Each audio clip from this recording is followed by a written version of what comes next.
बोलिए सतगुरुदेव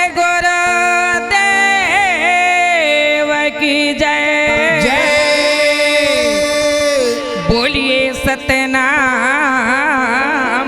धर्म की जय। बोलिए गुरु घासीदास बाबा की जय। अमरदास बालकदास सकरदास सड़गड़िया दास साहेब की जय। बोलिए सहोत्रा मैया की जय।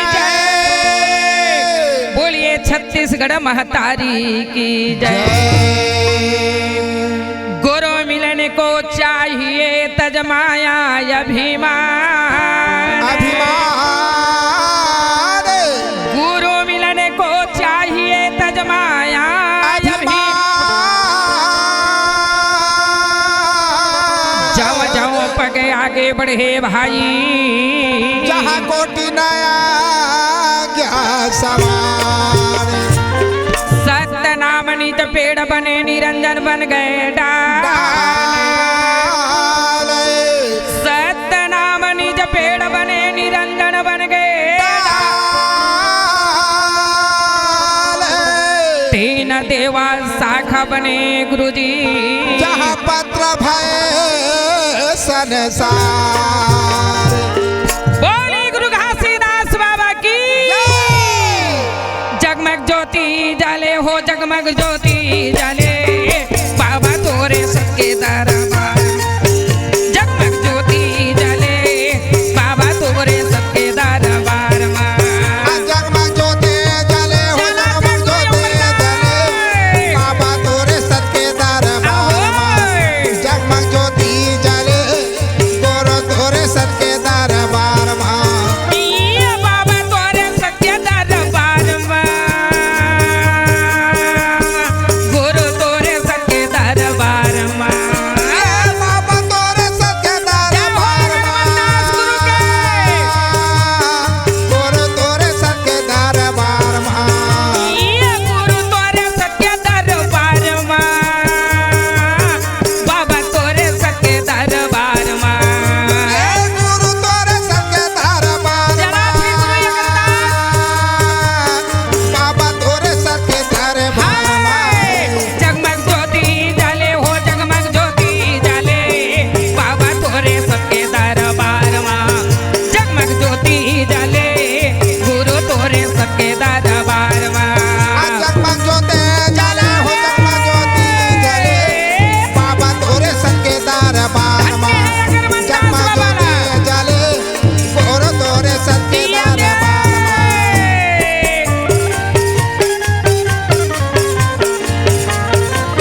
सजाए ये कांसाला माता उतार आरती हो ज्योति जगमग जले बाबा तोरे सत्य दरबार में जगमग ज्योति जले बाबा तोरे सत्य दरबार में जगमग ज्योति जले हो जगमग ज्योति जले बाबा तोरे सत्य दरबार में जगमग ज्योति जले गोरो तोरे सत्य दरबार में जगमग ज्योति जले हो जगमग ज्योति जले बाबा तोरे सत्य दरबार में जगमग ज्योति जले गोरो तोरे सत्य दरबार में जगमग ज्योति जले बाबा तोरे सत्य दरबार में बोलिए सतगुरुदेव की जय। रागी भैया सुना भैया आज ये पावन धरती हरे है हरे छत्तीसगढ़ की पावन धरती है रागी या भैया ये हंसाला मुक्ति करेला बाबा जी आए है आए हे प्रकट भये भाई हो संत समाज कहो आज गिराधपुरी धाम में जय हो 52 लाख की हंसाला मुक्ति करे के लिए आहा आज दाई अमरावती पिता महंगू के घर में जय हो श्वेत गद्दी में बाबा जी प्रकट भये आज ये 52 लाख हंसा के आत्मा में उजाला छा गए। हाँ भाई जी रागी भैया कहो भैया जब बाबा जी आई थी ये पावन धरती में अच्छा तो ये छत्तीसगढ़ माटी कौन कहे ओहो भारत खंड प्रकाश दे देने लगे धन्य है बाबा आज ये हंसा में भाई हाँ भाई का देख तो फाफा मिर्गा ये मन सब याद वहाँ पर में सतनाम के गुण गाए लगे लगावे आनंद मनावे कहे ए भाई मन आनंद मनाए लगी धन्य है बाबा जी की आज इस समय की वहाँ पर में आने के बाद अच्छा आज ही गुरु घासीदास बाबा के हाँ सती सुप्रा माता के साथ में शादी हुए जी हरे हरे आज सिरपुर से मैया जिला शादी करके गिरौदपुरी धाम लाए है लाए हे भाई जी संत समाज जय हो बाई आज आने के बाद कहो मैया सत्यनामी के भक्ति है भैया जी भैया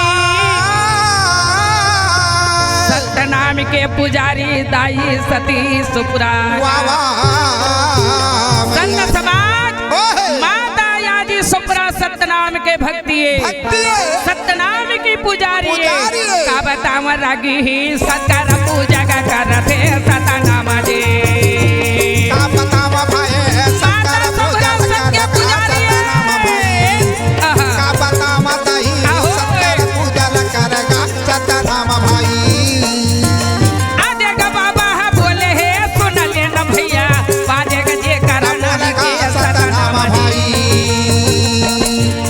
रागी माता सखुरा के गर्भ से जय हो प्रथम याज बेटी जन्म ली आहा जेकर दुनिया में नाम अमर है अमर है मैं अमर है जेकर याजेगा नामे गाय सहोदरा हवे मोर कहे ना यदि नाम बाबा का का भाई सतनाम जी जी सना वो याजेगा सत्य का भक्ति है सतनाम जी के कर भला का सुंदर माता मैया या सहोदरा दाई सतनाम के भक्ति नाम अमर है सावत्र मैया सुंदर आएगा सतनाम भाई आजा बाबा जी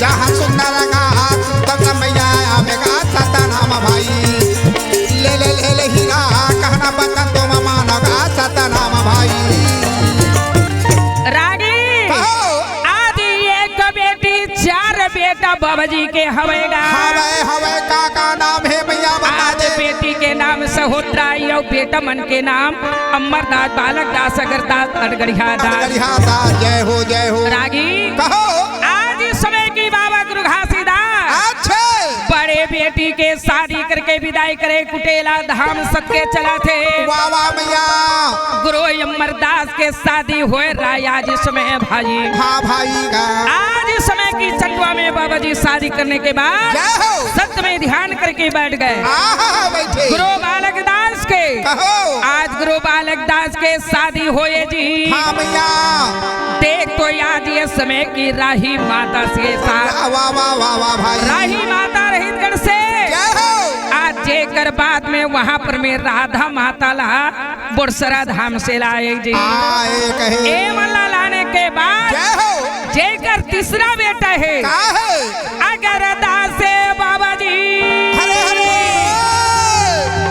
आज ही अगर दासी बाबा ये तीसरा बेटा ये जी कहो भैया बाबा गुरु घासीदास अपन तीसरा बेटा के शादी करे भाई। भाई का रागी भैया जय हो तीसरा बेटा की शादी करी धन्य है आज ही रतनपुर हवे भाई। वाह भाई जी रतनपुर से याद ये समय मुटकी माता लगा आया बाबा गुरु घासीदास आज बहू बना के लाई। लाए कहे भाई हो जब रतनपुर में गई थी ना जय हो मुटकी माता की आज परीक्षा देखेगी। अच्छा आदि बालक दास गुरु कही का कहे एक मुठ्ठा चावल भोजन बना के ओहो और ये जग का समाज है तेला आज भोजन याद दे दी दे दी मैया तेने आज वही ला बहू बनाबो अगर दास के साथ शादी करबो कही। आया भाई का संत समाज हाँ ए अगर दास की शादी के लिए जय हो आज मुटकी माता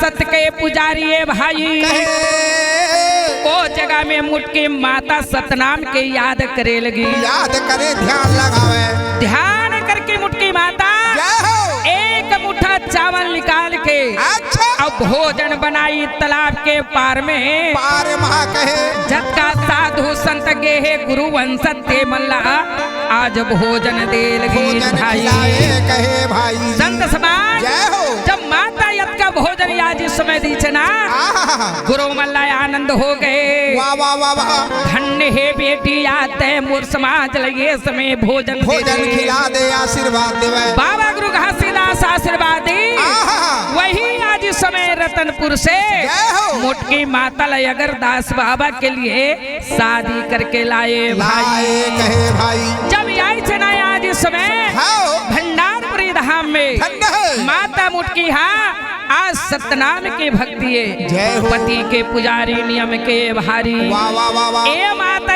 आज सुबह शाम घी के दीपक जला के आज इस समय सतनाम के मैया पूजा करे पूजा लगी। करे वो दाई जगह में कहे लगी जय हो साथ के जपैया मोरे ज्ञान के बतैया बाबा अब गुरु अब लइका मन के लाज ला बचा दे ई बाबा अब गुरु अब लइका मन के लाज हाँ संत के जपया मोर ज्ञान के बतैया बाबा आजगा गुरु आजगा लइका मन के लाजला बचा बचा दे बाबा बाबा आजगा गुरु आजगा लइका मन के लाजला बचा दे लइका मन के लाज ला बचा दे बाबा लइका मन के लाज ला बचा दे। लइका मन के लाजला बचा दे बाबा लइका मन के लाजला बचा दे ये लइका मन के लाज ला बचा दे बाबा लइका मन के लाज ला बचा दे। लइका मन के लाजला बचा दे बाबा लइका मन के लाजला बचा दे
साल भर बीत गए भाई। हाँ भाई जी।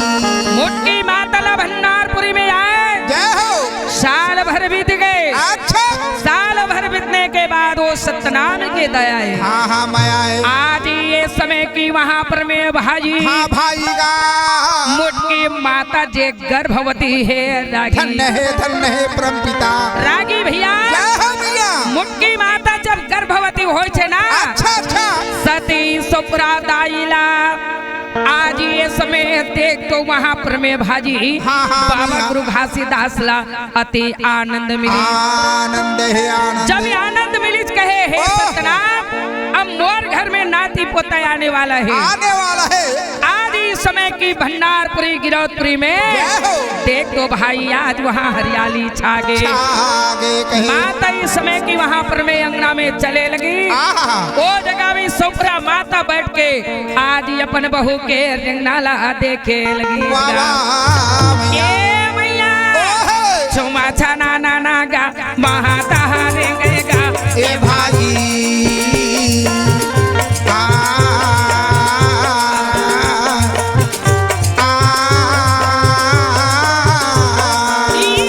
ये का महीना तो ये महीना ये गा। ए भाई।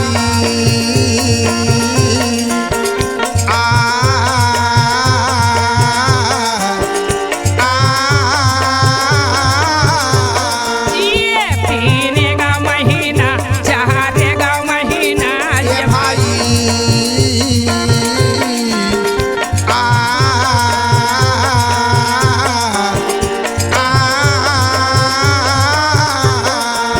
ये भाई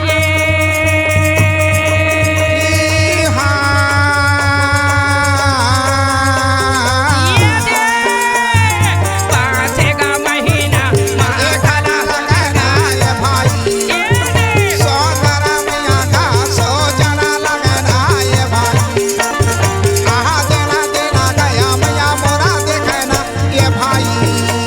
ये रागी छाये का महीना छावे लागथेगा।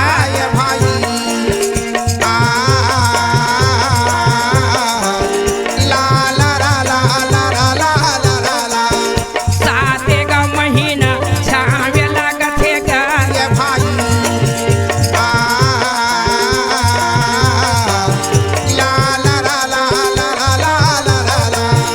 आठे का महीना सामे का तथेगा। ये भाई ये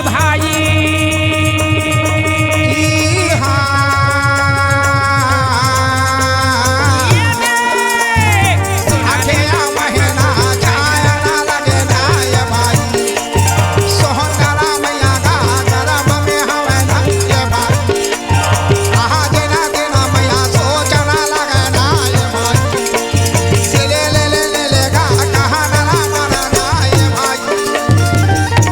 आठवां महीना के याद ये समय बीत गए रागी। कहे वावा आज ये समय नौवां महीना के छाव लगेगा। चावा लगे भाई हो। आज इस समय वहाँ माता के मन आनंद है। आनंद है।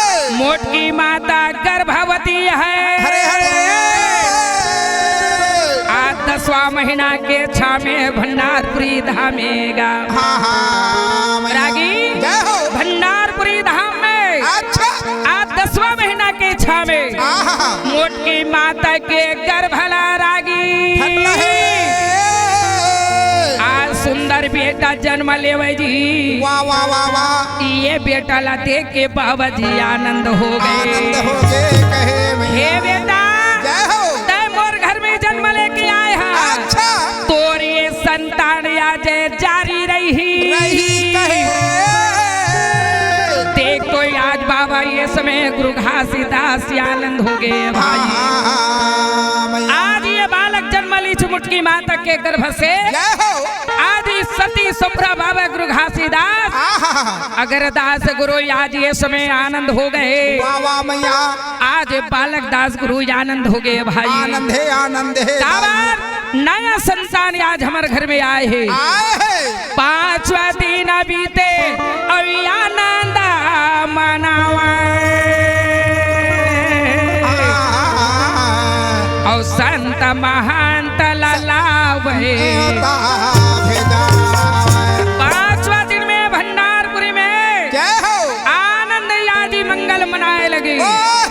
बड़े बड़े संत महंत मन आ जावत है गा। कहे मैया देख तो आज ये समय बाबा गुरु घासीदास के आज संतान ला देखे देखे भाई बोले लगी इसकी बाबा जी जय हो आज इस समय की तोर संतान जुगल जुगल से चल ही मानो प्राणी के साथ में साथ माँ कहे मैया ये बड़े बड़े संत माँ जय हो ढोल मृदंग के झांझ लेके अच्छा। अब बाबा जी के गुणगान चले गुणगान लगे करे भाई। मैया ये बाबा जी ओह। जय हो बाबा हो घासीदास।